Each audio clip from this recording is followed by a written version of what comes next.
So this is a very quick video just to say that I've been able to fix the issues that were happening with the Golf GTI. So I was having a blow coming out from down here. There's now no gases escaping, and I've used JB Weld Extreme Heat Paste. Put it on, absolutely brilliant. So that has fixed that problem.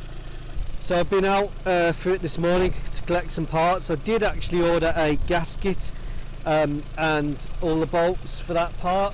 So if the JB Weld doesn't hold up long term, I've got the gasket, and the engine sounds absolutely smooth. Power delivery is much better even than before, which was pretty awesome. This setup is working really well. Really pleased, and there is no ticking sound now when accelerating. So if you do have a ticking sound when accelerating, check that you've not got exhaust blow from that gasket. This is a 173,000 mile car, running like an absolute steamroller.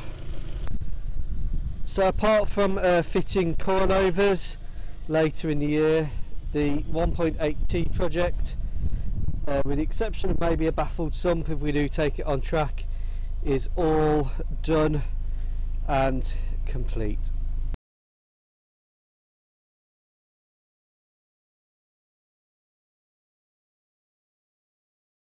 So now we'll talk about the Yaris.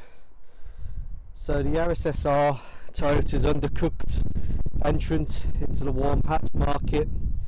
SR stands for safe and reliable, in my opinion.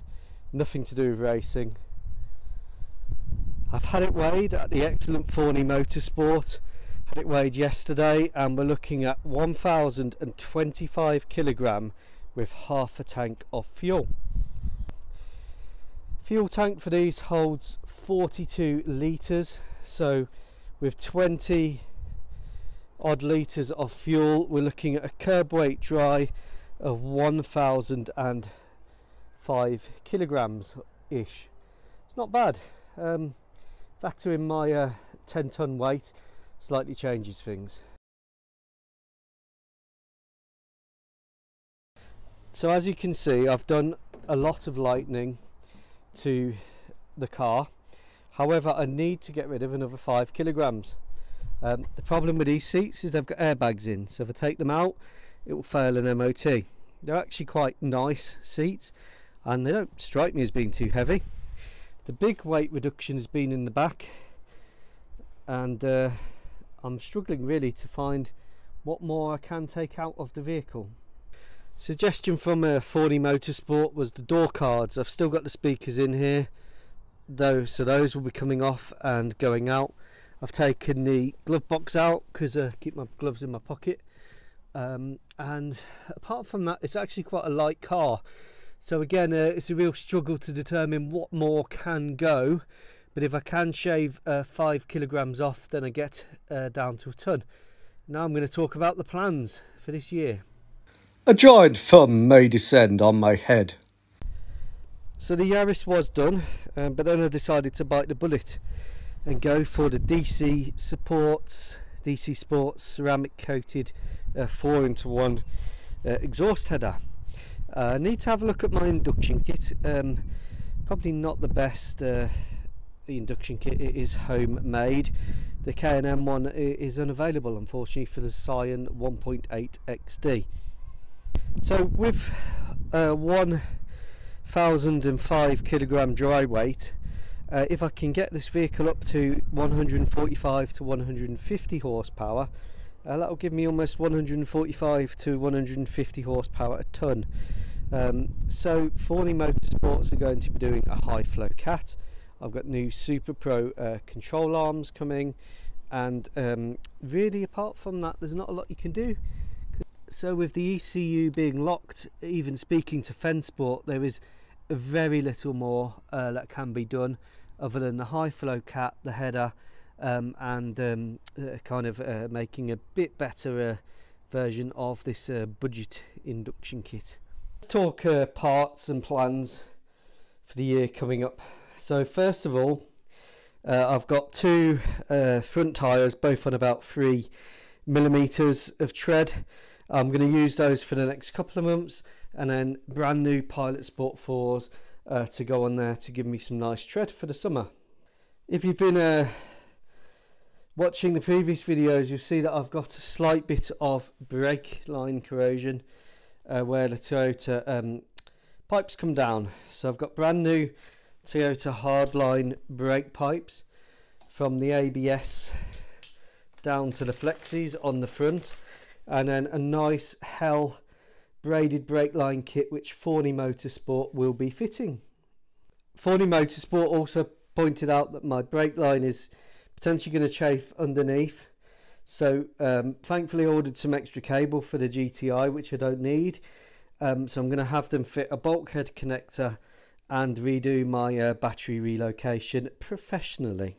And finally, last but not least, we have the DC Sports ceramic header, which has come all the way from the US of A, and this will be going on with dyno days on the 26th of January, and then a dyno run. So 4-into-1 header, hopefully get some power gains across the rev range, and then before doing the high flow cat the month after, hopefully a higher power. So for anyone considering whether the DC Sports ceramic 4-into-1 header fits the Yaris SR, it is, I believe, the same engine on the Scion 1.8 XD in the States, and here is the Toyota gasket being held up against the DC Sports manifold, and you can see that all the bolt holes match perfectly. 2ZRFE. Forney Motorsport will also be doing the front control arms for the Yaris, which are Super Pro ones from Fensport. These are the new Toyota bolts which will be going on, because there's no point doing new arms if you keep the same bolt. So the Yaris will never be an EP3. The Yaris will never be a Golf GTI. Toyota, when they launched the vehicle, undercooked it. They put the 1.8 engine in, absolute firecracker of an engine, used in the Lotus, producing 200 odd horsepower, used in the GR-MN Yaris, 212 horsepower. Unfortunately, in the Yaris 1.8 SR, they brought the engine out at 133 horsepower. They could have had a Corsa VXR rival, a Fiesta ST rival, but instead they produced a almost 50-page document explaining their rationale. To me, if you've got to produce a 50-page document to explain your rationale, you've probably gone wrong somewhere. And in my personal opinion, having owned the Yaris SR since 2017, it is a fantastic car. It is reliable. It is safe with about 11 billion airbags, but it's not a VXR and it's not an ST. And I think Toyota have learnt their lesson finally with the awesome Yaris GR.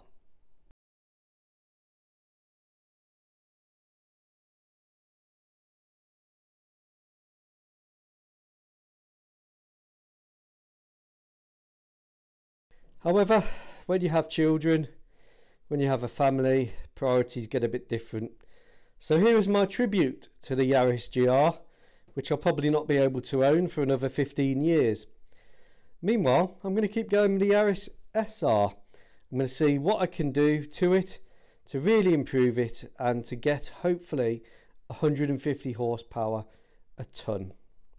So I'm really quite blessed really with the Golf GTI, which now doesn't sound like a ticking time bomb every time you rev it. We've got a very fast road car that me and my friend Ant own in the Golf GTI. We've got my wife's FN2 family car with seats, which is quite useful. And then I've got the Yaris, which I'm going to turn into a track day car. So if you like what you are seeing in these videos, please carry on following. I don't tend to do driving shots The reason being is, you know, there's a whole load of legal issues that I'd rather stay away from. I like to drive carefully, and I don't want the videos being misinterpreted in any way, shape or form. Also, there's a whole range of legal issues with decats, so I will not be decatting the Yaris. The Yaris will be having a high flow cat that's Euro 5 compliant, like the Golf GTI has a Euro 4 compliant high flow cat. Also, if the exhaust is then too loud through the header work, through the cat work, I will be fitting a new silencer in the centre to reduce the sound a little bit. Far too old to drive around with a massively loud exhaust and that anti-lag pop stuff.